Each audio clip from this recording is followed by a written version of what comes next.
What up, what up, what up, what up? It's me, Teddy27. What's good tonight? Right about the hood. Oh, dear God. I'm already eating a drink.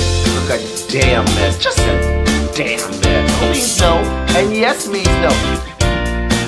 What up, what up, what up, what up, what up? What's good, people? What is up? What's up? What's up, people? What's up? It's me, Teddy27, and I am back for yet another review. This, ladies and gentlemen, is going to be our review for Belle Collective. It is season 1. It is episode 8. Oh, I don't even remember what the title was. It'll be somewhere around me, somewhere, the title. I don't remember. Y'all look around me. But it's season 1, episode 8. Anyway, we start off with Letitia and Marie going out to, have a sit down and eat or whatnot.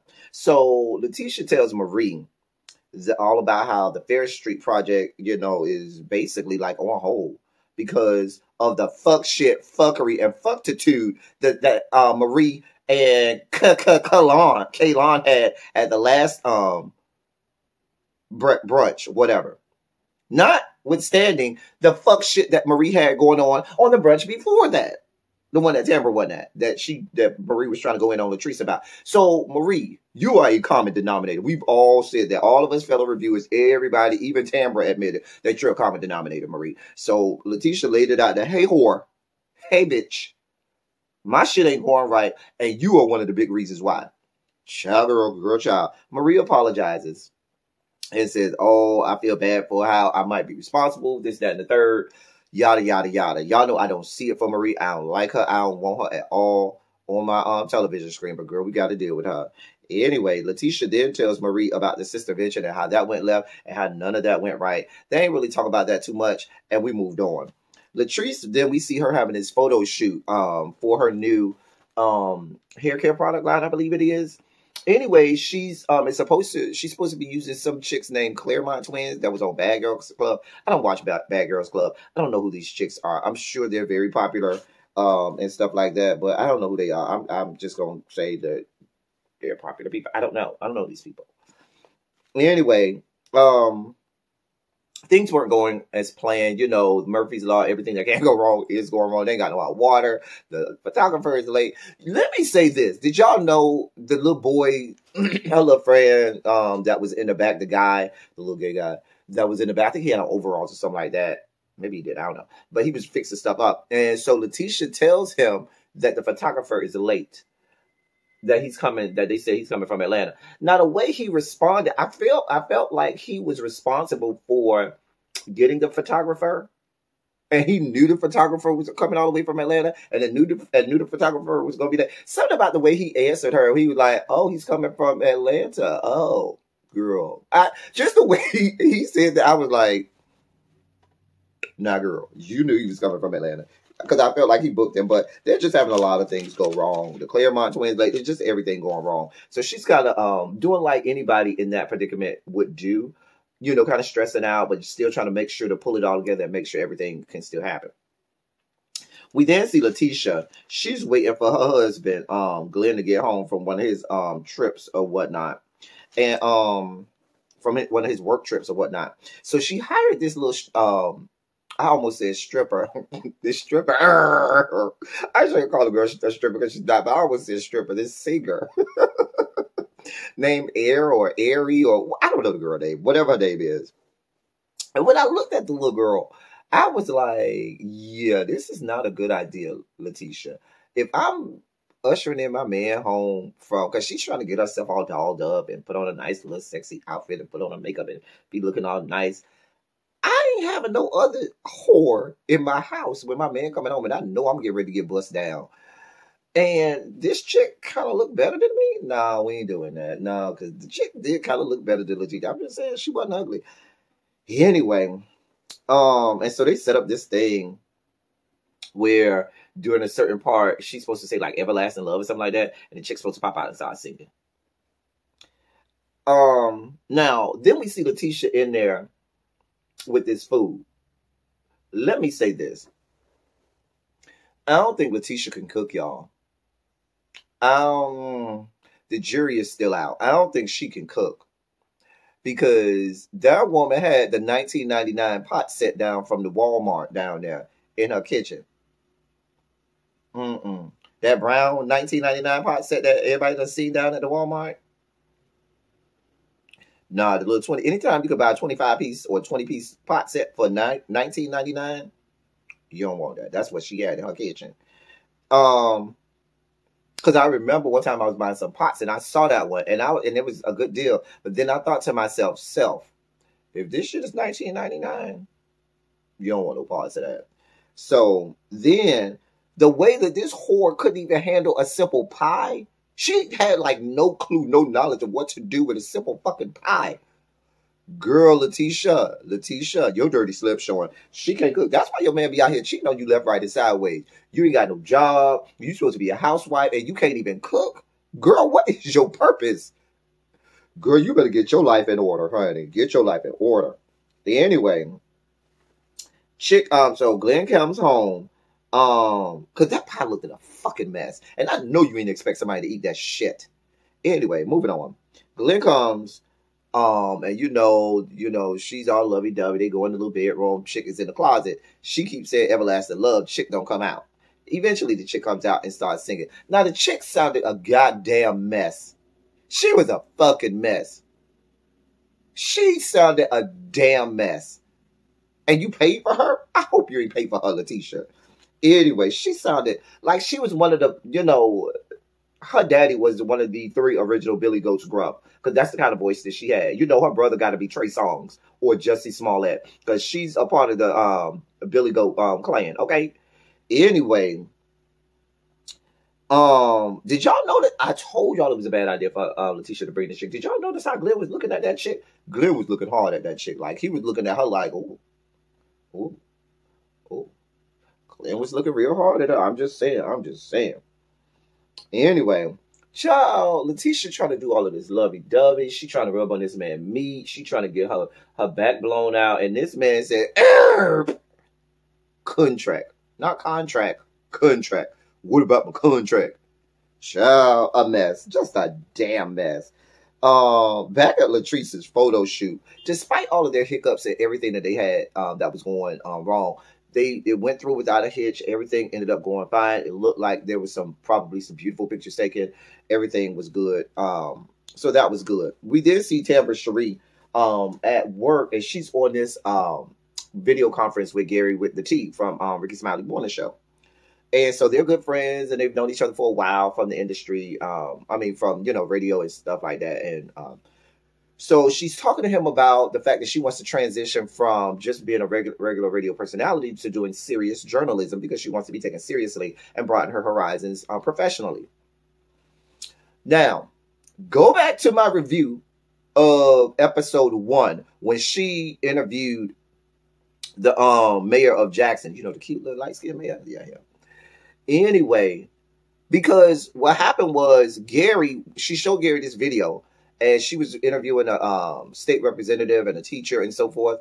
One of my pet peeves as a teacher and as a professional educator is when people say school teacher. As I don't know. It's teacher or professional. We prefer you say professional educator, but it's just teacher. You don't have to say school teacher to add. I mean, I don't know. It's just, that's always been a pet peeve of mine, but whatever. Anyway, but Gary watched this shit and ripped her to shreds like I did during my review of episode 1. Girl, you don't come off as serious. He talked about her voice, which we all got a problem with, and you will not be taken seriously in journalism using the kind of voice that you're using. The way she dresses, the way she presents herself, the caliber or quality of the questioning that you have for the individuals. You're just not. She looks like a fucking clown. She presents herself like a fucking clown. And so Gary ripped her a new one and told her, bitch, you look and sound like a fucking clown. Nobody's going to take you seriously. Don't send that to nobody. We then see Glenn and Letitia. They go to, I don't know, a therapist. She called it some kind of coach behavior. I don't know, some kind of I'm going to just say therapist. They did a whole role play exercise. You know, therapists like to do the little role play exercise. You act like her, she going to act like you, and so forth and so on. Now, when they did this little role play, it almost confirmed for me that this whole storyline with Letitia, Glenn, and the contract, and her, you know, all of a sudden being booked and busy and all of this is all contrived. It's all written in script. I'll tell you why. When the therapist tells you to act and role play, and now maybe it was edited out, but the first situation that you act out in role play, and the only situation that we see you act out in role play, is the exact same situation that y'all acted out and role play on camera or on screen for us when y'all did it the first time when Glenn had the vacuum cleaner and all of that stuff, and y'all damn near knew each other lines word for word and spit them out back at each other, like y'all had done practice and rehearsed them lines together, and that's why y'all knew what lines to give when you did it again for the therapist. It was a real contrived. It was a damn mess. While they're there, Glenn pulls out the contract, and Letitia say, "Girl, I will call and see your contract and raise you a post-nuptial agreement." Just a bunch of fucking posturing and bad storyline, and it's stupid. It's just stupid at this point. It's just really stupid. And what makes it even more stupid is y'all having all of this back and forth, and y'all got this smoke for each other, but then y'all got confessionals and green screens together.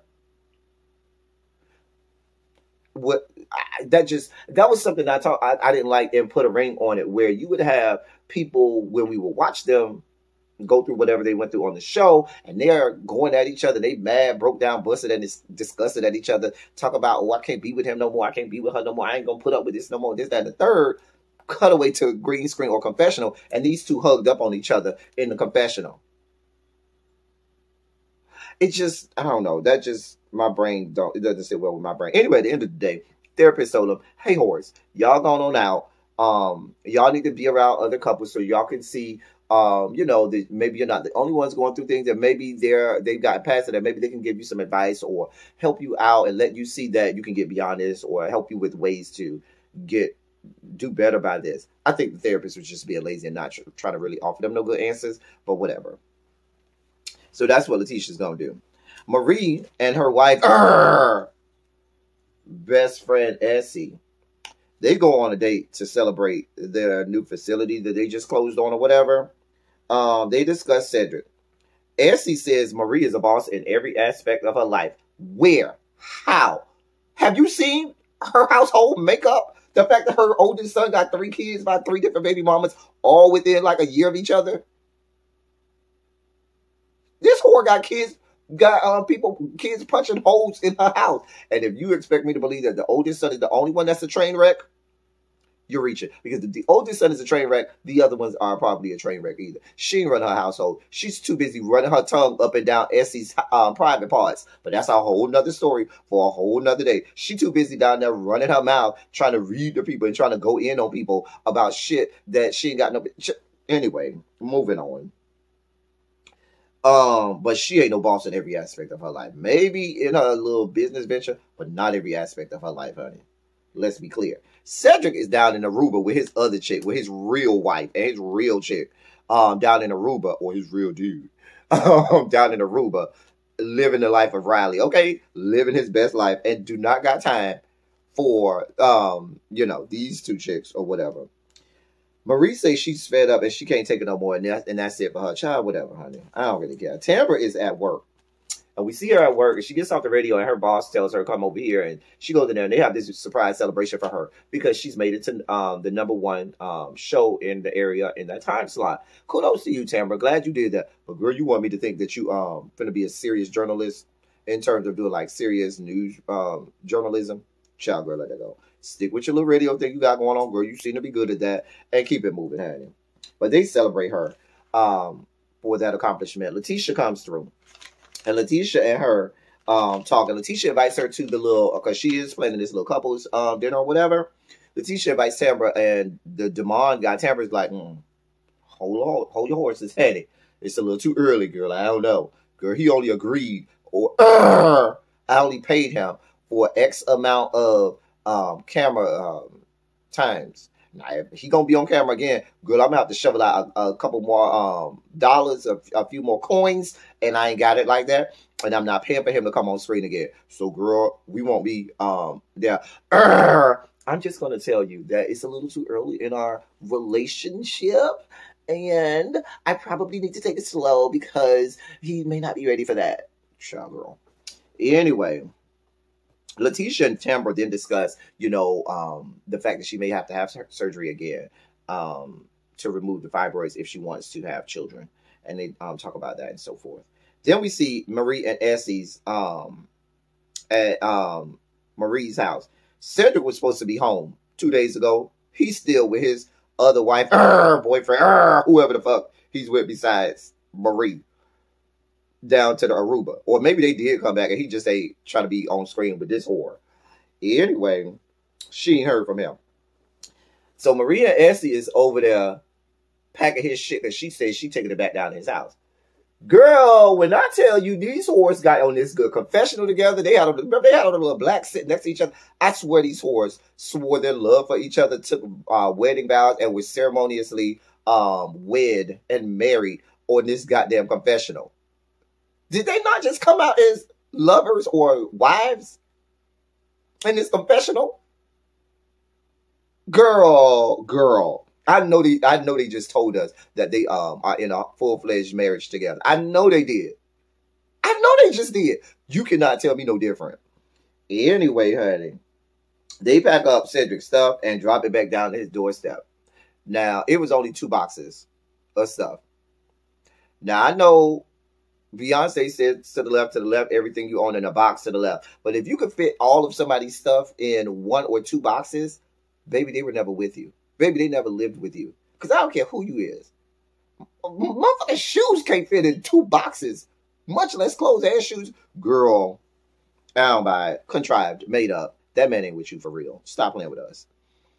Letitia and Glenn then hosted a little couples dinner. And it was real cute. I thought it was a really good concept. I thought it was really cute. My only thing that I have to say about it is I really wish they would have stuck to it just being married couples. Because I feel like with them being married, they really need to see and talk to other married couples because the dynamics and the experiences of a married couple are very different than that of just a couple that's, dating and not married, because there's a whole lot more that goes into marriages. So I really wish they had stuck to just that, just a married couple. But Latrice came with Cliff.